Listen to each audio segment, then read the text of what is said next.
बापूजी का सत्संग सुनने वाले लोग कभी घर में झगड़ा नहीं होने देते।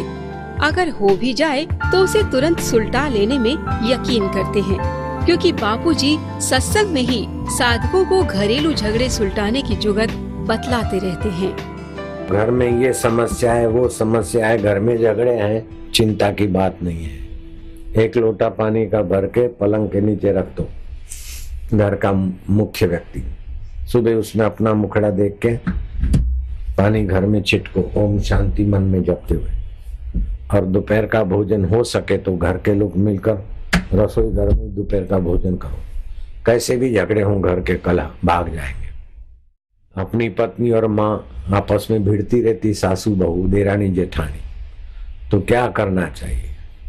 अकेले में पत्नी को समझाना चाहिए कि तुम मेरी माँ की फरियाद करती है, माँ ऐसी है वैसी, तेरी सारी बातें अगर सच्ची भी मानो तभी भी मैंने उसका दूध पिया है, मैं उसके गर्भ में रहा हूँ। माँ की निंदा सुनने से मेरी बुद्धि नाश होगी, मेरा पुण्य नाश होगा, मेरा प्रभाव नाश होगा।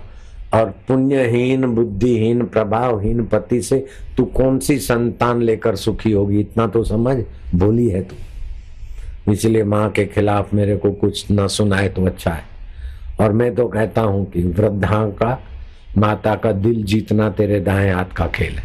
तू कर सकती है, उसको डांटो नहीं, उसको विश्वास में लो। वो माँ बनी है तो ठीक है, नहीं तो बोलो।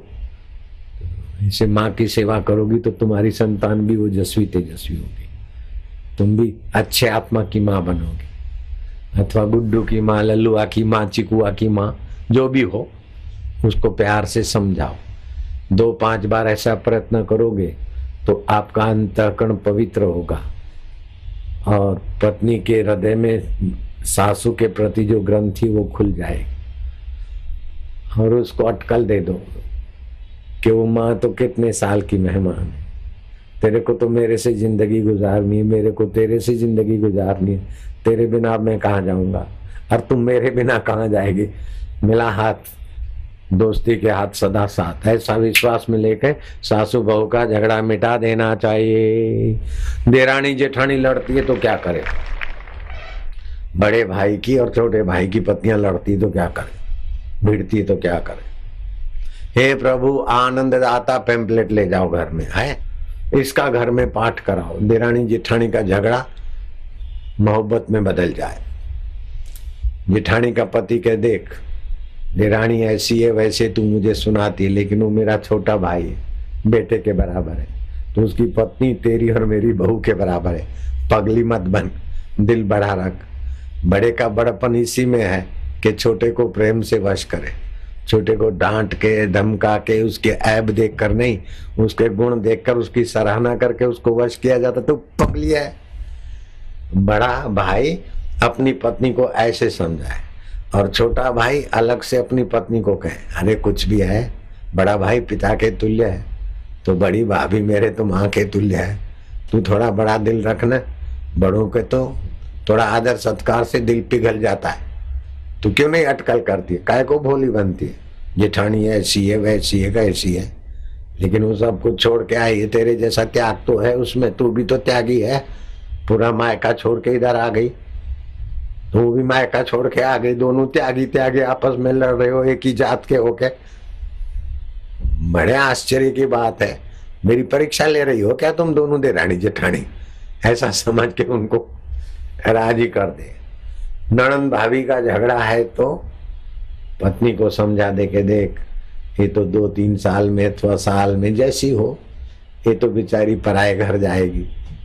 अब इसका दिल दुखा के कन्या की बददुआ तू क्यों ले, तेरे को भी कन्या होगी फिर वो दुख देगी। तो इसीलिए माँ की कन्या तेरी अपनी कन्या से भी ज्यादा आदर के योग्य है। नणंद है तो तू अपनी भाभी का उदार हृदय होना चाहिए नणंद के प्रति, शास्त्र कहते।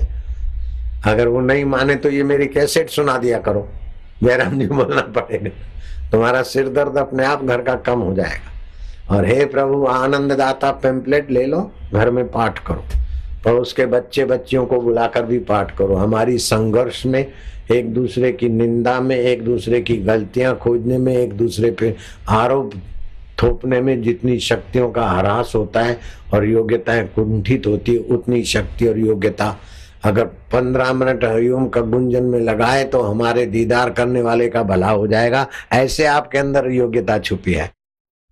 प्रेम का बाप है विश्वास और विश्वास का बाप है सच्चाई। पति पत्नी से एक दूसरे से सच्चाई से पेश आना चाहिए।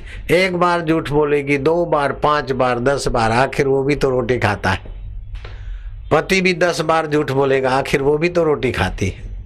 इसलिए एक दूसरे को झांसा देकर पटाकर नहीं जीना चाहिए। सच्चाई से देख भाई, तुमको सुनकर अच्छा तो नहीं लगेगा, मेरे से ऐसा हो गया, मैं सत्य बोलता हूँ, तो घुमा फिरा के आप जितने उनको अच्छे दिखोगे उतना अच्छाई का पोल खुल जाएगा।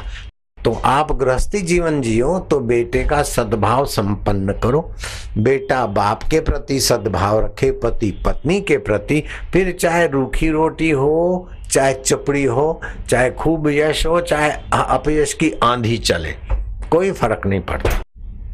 सम गच्छध्वम सम बदध्वम, कंधे से कंधा मिलाकर सजाती विचार से जीना चाहिए। गृहस्थी जीवन का यही सार है।